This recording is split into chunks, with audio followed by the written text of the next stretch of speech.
est celle de l'article 48. Écoutez attentivement. Parce que pour nous qui sommes le Sénégalais régulièrement qui se sur TikTok, défend. pour apporter la contradiction, on a fait énormément de recherches. Et bien évidemment, votre père, Sénégalais. il est français Il est de sénégalais. naissance. Dis quoi, même? L'article 17 du Code de la nationalité française, qui date de depuis Napoléon, dit « Est français celui qui naît d'un parent français ». Donc, pour moi, étant donné que c'est le nœud du problème judiciaire, j'aimerais bien que vous nous donniez beaucoup plus d'éléments sur cette question, afin que notre sentiment d'injustice que nous avons soit encore plus galvanisé pour pouvoir c'est parce que vous refusez de voir la vérité de mon vieux Diaoufoué. Merci beaucoup. Merci pour le fauteuil à Paris. Merci beaucoup. Je vous en prie. Et merci pour la question. Ça me permet vraiment d'en parler parce que c'est fatigant. Donc, il y a une loi, la loi Blaise Diagne, qui est de 1916, qui dit que tous les Africains nés dans une des 4 communes du Sénégal sont français de naissance et de plein exercice. Mon père est né le 5 août 1923 à Dakar, qui est une des 4 communes du Sénégal. Il a le même âge que vous. Il est né français. Après, il a fait toute une vie en tant que Français. Et effectivement, quand je suis né en juillet 62, il était français. Il a été naturalisé, le décret maintenant a été publié, tout est public, en novembre 62. Le 6 novembre, pour être exact. Voilà, 6 novembre, voilà, vous êtes 2 ans après l'indépendance. Okay. Donc ça, il a été naturalisé ivoirien parce que le président Foy voulait le nommer ministre en février 63, ce qu'il a fait. Et donc, il l'a naturalisé pour pouvoir le nommer ministre ivoirien. Alors après ça, on avance. Vraiment, je vais vous dire aujourd'hui une chose que ma femme... Je reçois des leçons du fouettisme régulièrement de gens qui n'ont jamais rencontré le Cela football. ne veut rien dire. Moi, je l'ai vu toute ma vie. Et enfin bref. Oufoué, ma mère est morte le 20 octobre 1984. J'avais 22 ans. Et il m'a appelé, il m'a dit, voilà, toi et moi, on est pareil, moi aussi j'ai perdu ma mère très jeune. Je sais la souffrance que ça représente. Je vais maintenant m'occuper de toi directement. Je t'avais confié à ta mère. Tu es très important pour la famille. Je vais m'occuper de toi directement. Donc à partir de ce moment-là, il me recevait tout le temps. Les gens qui me fréquentaient à l'époque savaient que bon, quand j'étais à Abidjan, il fallait que je déjeune, que je dîne avec lui. J'allais à dîner 2 fois souvent, à 22 h avec mes copains, etc. Parce que je ne pouvais même pas leur dire où j'étais à 20 h. Ils voulaient que je vienne. Oui. Tout ça pour dire qu'ils me suivaient de près. Je lui apportais mes notes scolaires chaque trimestre. Et donc, d'où elle vient, quelle est la genèse de toute cette affaire? À Pâques 86, je devais sortir pratiquement de l'école des mines. Je suis venu le voir. Moi, mes frères étaient rentrés en Côte d'Ivoire après leurs études. Mon frère Daouda, à l'époque, il dirigeait la CIR. Il était rentré en Côte d'Ivoire après ses études. Mon frère Boubacar, il était à Square. Mon frère Augustin, lui, il était resté ici. Mon frère Aziz était rentré. Il était patron de la CCG à Duez. Donc, vraiment, je suis venu le voir très naturellement en disant, bon, tonton, moi, je finis. Qu'est-ce que je vais faire? C'est lui qui m'avait dit d'aller à l'école des mines. Soit après Polytechnique. Hein. Donc, il me guidait et je lui dis, qu'est-ce que je vais faire? Et il me dit, il n'est pas question que tu rentres. Tous ces gens qui s'agissent, c'est Flocon 1 avec Flocon 2. Et j'étais extrêmement mécontent. C'est une des fois dans ma vie personnelle. Vraiment, je suis rentré à la maison. Mon père était là. Et vraiment, je n'étais pas connu. Mais qu'est-ce que j'ai fait? Pourquoi moi, toute ma famille, les gens frères, ils n'ont pu rentrer. Moi, je dois rester en France. Et il m'a dit, tu as fait de telles études que ça va être difficile de te trouver un patron ici. Pour que tu continues à apprendre, à te développer, il faut que tu travailles avec des gens d'un certain niveau. Et c'est en France que tu vas l'Occident, tu vas les trouver. Donc, va. C'est comme ça que je me suis retrouvé en France avec un problème de papier, étant embauché chez McKinsey, et jusqu'en février, je n'étais pas payé. Parce qu'il m'avait donné une bourse extrêmement prestigieuse, mais qu'il ne pouvait pas donner un nom français. Donc, c'était compliqué. Je n'avais jamais fait de papier français. Mon père, effectivement, quand on est français, de naissance, c'est inaliénable. C'est un État. C'est un droit, vous êtes français.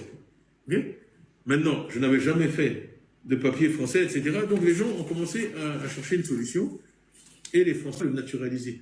Mais là aussi, il faut comprendre qu'il y a plusieurs types de naturalisation. Il y a ce qu'on appelle la naturalisation en surabondance.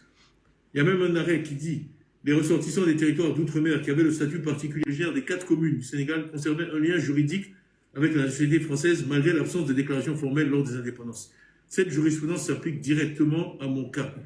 C'est une pratique administrative qui permet aux personnes dont la situation est juridiquement imprécise en raison des évolutions législatives postcoloniales de sécuriser leur statut par un acte formel. Donc, vraiment mon cas, et il dit c'est précisément le cas de Tidjane Dia. Donc mon cas tombe dans cette catégorie-là.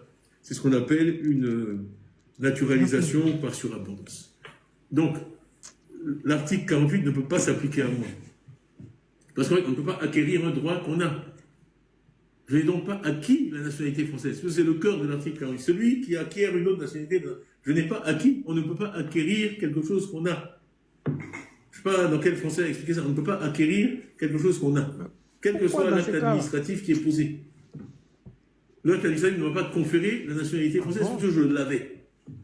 Donc, comme on a de la chance, on est désespéré. On nous demande tout le temps de démontrer qu'il était français. On habitait, il y a toutes nos photos d'enfance, on habitait dans une très belle villa à l'Indénié, au plateau, qui est la propriété de la France. La France n'a pas l'habitude de loger des étrangers dans ses résidences officielles. Jusqu'à ce qu'on parte au Maroc en 1966, on habitait là-bas. Moi, je me souviens très bien de cette maison. C'est une maison de fonction française. Okay. Donc, le fait qu'à l'époque, il y avait des relations de la France et de la Côte d'Ivoire qui faisaient que c'était pas grave, les Français, il n'y a pas de visa, il n'y avait pas toutes ces choses-là. Et c'est extraordinaire parce que j'ai mon dossier. Ils m'ont naturalisé et c'est après qu'ils m'ont dit de remplir un dossier de naturalisation.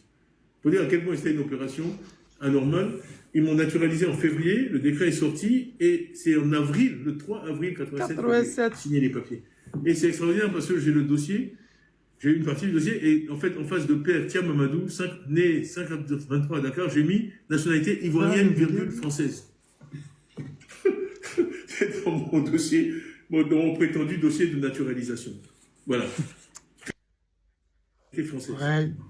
Et l'opération qui a été faite pour moi, c'est quelque chose qui... Je ne suis pas le seul dans ce cas-là, ça s'est fait dans plein... Ivoirienne, vous venez d'écouter le Sénégalais en train de se justifier. En 87, qu'il a signé son décret, son décret de naturalisation, qu'ils ont signé en 87. Son papa a été naturalisé en 1962. Mais si ton père était français et que toi, dans ce même cadre-là, tu es devenu français, quand ton père redevient ivoirien parce que Félix Houphouët-Boigny voulait le nommer ministre et qu'il a fait de lui un ivoirien, pourquoi tu n'es pas redevenu ivoirien en 1962 au même titre que ton père? Et c'est seulement en 87 que tu redeviens ivoirien. Il y a un problème. Alors que dans ce même laps de temps-là, il y a des gens comme les Bédier qui sont allés étudier avec des bourses ivoiriennes et qui sont revenus en tant qu'Ivoiriens. Ils ne sont jamais devenus quoi que ce soit. Alors que tu n'es pas plus intelligent que Bédier. Bédier ne vient pas de la famille du Houphouët-Boigny. Bédier, c'est un cerveau. Il a étudié comme un garçon, paix à son âme.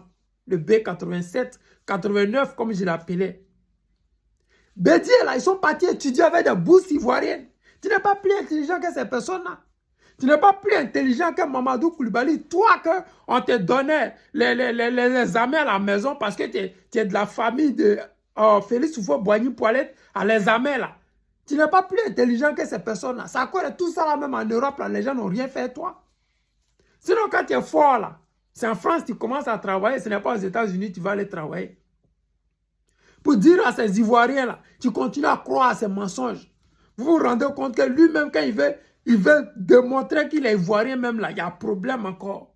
Parce que quand il dit aux Ivoiriens que ton père a été naturalisé par Houphouët pour qu'il puisse le nommer ministre. Donc quand ton père devient Ivoirien, toi tu ne trouves pas bon, toi l'Ivoirien, tu ne trouves pas bon de redevenir Ivoirien. Parce qu'en temps normal, si tu dis comment tu as dit ton père est devenu français et par dérivé, vous tous vous êtes devenus français. Donc quand ton père redevient Ivoirien, automatiquement tu devais chercher à devenir Ivoirien. Si vous êtes vraiment Ivoirien, c'est ça le vrai point. Parce que si moi, Ivoirien que je suis, que ma cousine ou même ma tante devienne, je ne sais pas, française, mais la devenue française, ça ne me concerne pas. Ou bien, donc vous qui continuez à suivre ce monsieur-là, je vous dis de revenir à la maison, je ne suis pas contre lui.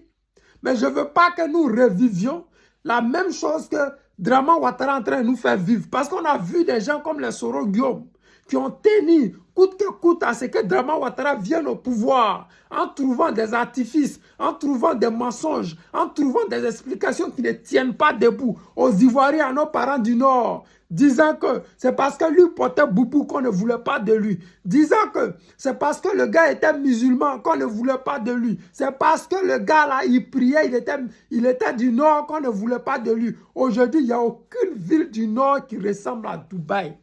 À plus forte raison, à une ville du Sud. Les nordistes ne sont pas tous retournés au Nord pour vivre dans ce Nord qui est devenu Dubaï, qui est devenu Russie, qui est devenu, je ne sais pas, Moscou. On ne voit pas ça.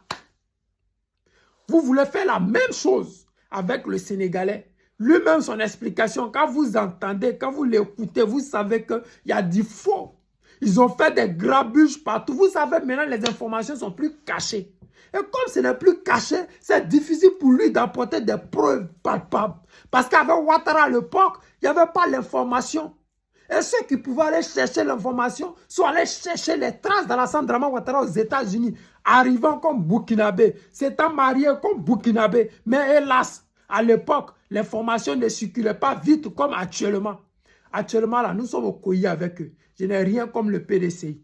Le PDCI peut choisir un candidat ivoirien qui va représenter ce parti digne, ce parti de Félix Houphouët-Boigny, le Sénégalais, ce parti de Feu Henri Konan Bédié, ce parti des Ivoiriens de souche que les gens veulent transformer comme le RDR, un parti qui appartient aux étrangers, qu'un étranger part, il faut qu'on mette un étranger. Parce qu'aujourd'hui, à voir le RDR devenir RHDP, c'est-à-dire si Draman Ouattara n'est pas là, ils vont nous imposer un autre Djoula qui vient de Nessezou.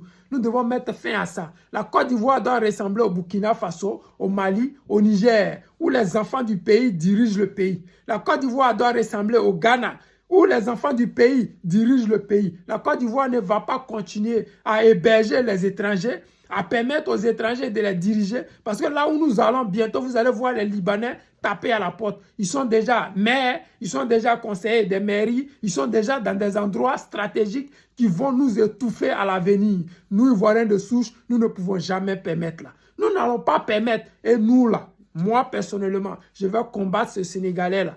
J'ai dit aux gens du PDCI, je ne vous combats pas, mais je combats la forfaiture qui est déjà en train de naître. Ce mensonge que vous êtes en train de déjà mettre sur pied, je le combats. C'est comme le cas de Draman Ouattara. Vous avez vu la souffrance de nos parents actuellement. Vous voyez nos parents pleurer matin, midi, soir. Parce que il n'y a rien à dire. Les amis, c'était le président Lota, l'ami des dirigeants qui se respectent. Je vous aime et je vous dis à tout à l'heure.